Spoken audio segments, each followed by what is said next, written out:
माशरा, मईशत, media, मजहब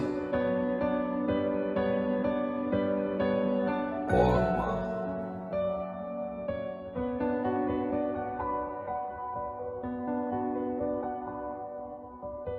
अस्सलाम वालेकुम।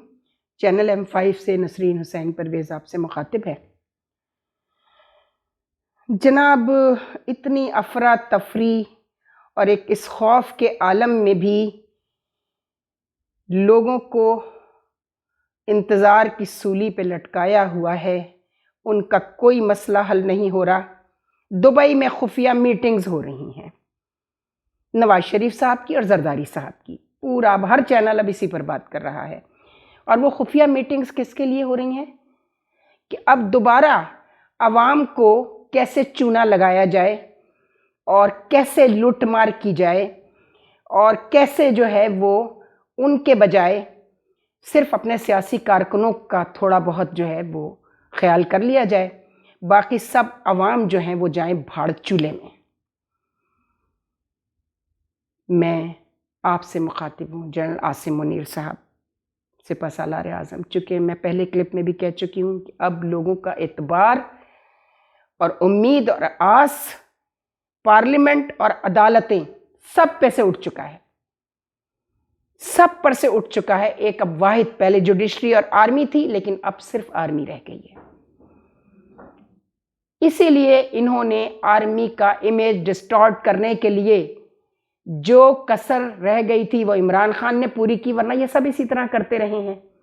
इनको आर्मी सिर्फ उस वक्त अच्छी लगती है, फौज, जब वो इनके इख्तदार में इनका साथ दे और इनको इख्तदार दिलाने में एफर्ट्स करे, उस अपना कोई काम ना करे, सिर्फ इनके इख्तदार के लिए वो अपनी एफर्ट्स करती रहे, तब इन्हें फौज अच्छी लगती है। और जब इनकी लूटमार, इनके जराइम की बढ़ती हुई जो वारदातें हैं उन पर काबू ना पाना, बदअमनी जब हुकूमतों में मौजूद हो और ये अपनी अय्याशियों में लगे हों और उस वक्त फौज उठे और इनको हटा दे, तो फिर फौज बहुत बुरी होती है। ये बात मुझे कहने की ज़रूरत नहीं है, आपको हमसे ज़्यादा पता है और आपको ये भी पता है क्या क्या होता रहा है, चूँकि आप सिर्फ वाहिद चीफ ऑफ आर्मी स्टाफ हैं जिन्होंने इस मुल्क की दोनों आर्मी मिलिट्री एजेंसीज़ चलाई हैं, सीक्रेट एजेंसीज़। तो जो कुछ आपके पास होता है वो किसी आम सियासतदान या किसी आम मेरे जैसे लोगों के पास वो मालूमात नहीं होती। इसलिए आप हमसे ज़्यादा ये जानते हैं कि ये अवाम के दोस्त हैं या ये अवाम के दुश्मन हैं। और अगर आप जानना चाहते हैं कि वो जो दौर हैं जिन्हें मार्शल्ला और आमिराना दौर और फलाना और ढिमका, तो फिर एक मवाजना करके देख लीजिए। 75 सालों में सिर्फ एक ही हुकूमत ऐसी आई, बीडी मेंबर सिस्टम, चलिए सिस्टम ऑफ गवर्नेंस चेंज किया और वो एक्सपेरिमेंट 2 दफ़ा हुआ इस मुल्क में और दोनों दफ़ा कामयाब रहा।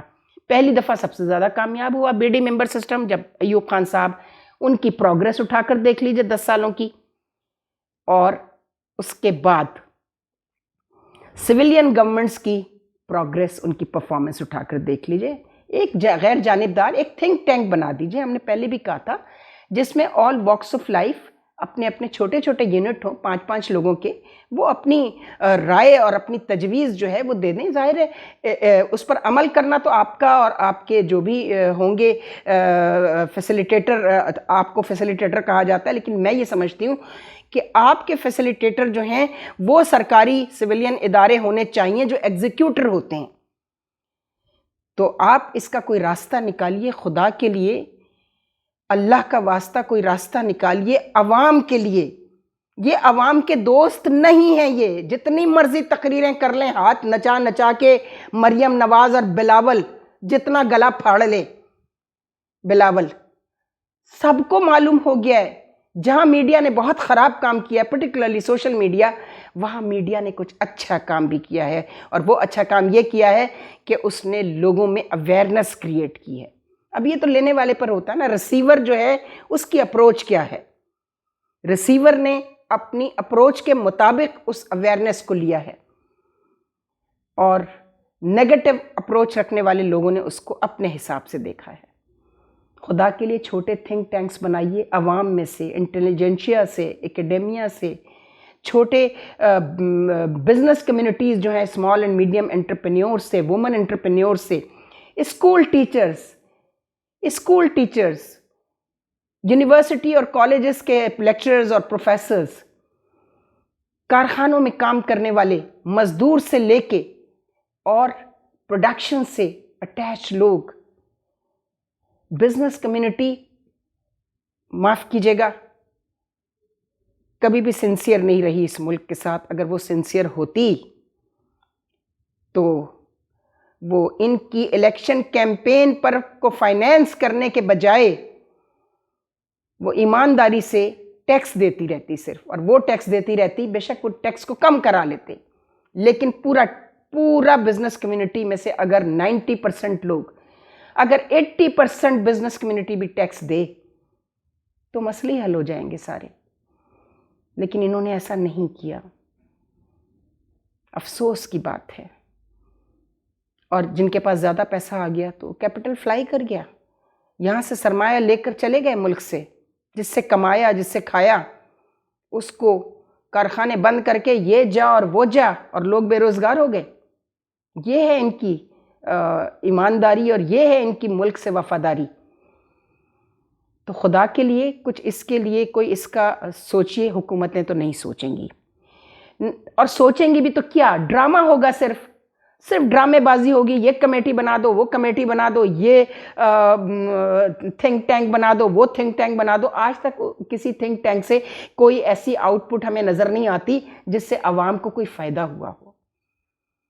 और इलेक्शन तो हम ये देख रहे हैं जब से होश संभाला है, इलेक्शन तो किसी मसले का हल ही नहीं है। किसी इलेक्शन के बाद अगर कोई बेहतरी आई है अवाम की हालत में तो वो भी बता दीजिए। नहीं आई है। हमारा काम तो सिर्फ कहना है, हम अपनी बात ज़रूर कहेंगे। आप मालिक हैं, आपको सोचना पड़ेगा कि हम सिंसियरिटी से कह रहे हैं, हमें कोई लालच है आपसे, या हमें कोई ओहदा चाहिए किसी जगह, या इससे सिर्फ हमें फ़ायदा होगा। ऐसा तो नहीं है ना। हम तो ये कह रहे हैं कि वो नौबत ना आने दीजिए कि अवाम इन सियासतदानों से तो बेआसरा हो चुके थे, और उनके बेआसरा होने को इमरान जैसे आदमी से कैश करवाया गया उस सिचुएशन को, कि लोगों ने कहा चलो कोई तब्दीली आएगी, कोई चेंज आएगा। तो वो ऐसा चेंज आया कि वो उसने बेड़ा गर्क कर दिया इकोनॉमी का। सज़ा का निज़ाम जो नहीं है, लोग इंतज़ार की सूली पर लटके हुए हैं।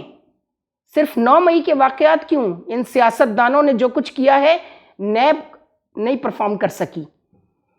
पहले से मौजूद इदारा FIA, उसका इकोनॉमिक इंक्वायरी विंग कुछ परफॉर्म नहीं कर सका। माफ़ कीजिएगा, लोगों को इनकी सज़ा में दिलचस्पी नहीं है, माफ़ कीजिएगा, सियासतदानों की। या आपके कहा जाता है जी जर्नैल खा गए। अच्छा चलिए, जो खा गए उनका भी आपको पता है। Charity begins at home. मैंने इस पर बात की है जब मेजर गौरव आर्या के साथ हमने बात की, क्योंकि हम तो नहीं जानते थे वो क्या क्या गुल खिला रहे हैं, लेकिन जब देखा तो फिर हमने अपनी नेशनल ड्यूटी समझी कि जितना हम जानते हैं उतना तो जवाब दे दें। तो जनाब आली, ये बताइए कि जो आपके कोई अगर थिंक टैंक बना हुआ है, एक जनरल तनवीर ने आकर बनाया था मुशर्रफ साहब के दौर में, reconstruction bureau, national reconstruction bureau, उसकी भी कोई आउटपुट नहीं सामने आ सकी। चूँकि जब आप उसके ऊपर, बेशक वो बड़ी सिंसेरिटी से उन्होंने बनाया, और लेकिन जो खातून उन्होंने वो कैबिनेट सेक्रेटरी लगाई और उनको उसका इंचार्ज बनाया मासूमा हसन को, सिवाय बकवास के कुछ बरामद नहीं हो सका उस नेशनल रिकंस्ट्रक्शन ब्यूरो से। कोई ऐसी कोई स्टडी नहीं करवाई उन्होंने कि जिससे हम आगे चलने का रास्ता देख सकें। तो हम तो आपको यही कहेंगे कि सिविल ब्यूरोक्रेसी में भी और मिलिट्री ब्यूरोक्रेसी में भी अभी मुल्क से मोहब्बत करने वाले मौजूद हैं, मर नहीं गए सब। मौजूद हैं उनको तलाश कीजिए, और दूसरे सेगमेंट्स ऑफ लाइफ हैं, वॉक्स ऑफ लाइफ हैं, उनको तलाश कीजिए। छोटे छोटे यूनिट बनाइए, थिंक टैंक्स बनाइए हर इदारे के लिए, और उनसे रिपोर्ट लीजिए कि क्या हो सकता है, अवाम के लिए क्या हो सकता है। ये सियासतदान कुछ नहीं करेंगे, ये कुछ नहीं करेंगे। तकरीरें, नारे और इलेक्शन के टाइम पे बस बिरयानियाँ खिला दी और नान खिला दिए, इनकम सपोर्ट प्रोग्राम का लिफाफा पहुंच गया घरों पे। खुदा के लिए ये अवाम नहीं है। 23 करोड़ अवाम में से कम 20 करोड़ अवाम वो हैं जो पिस गए, मर गए हैं।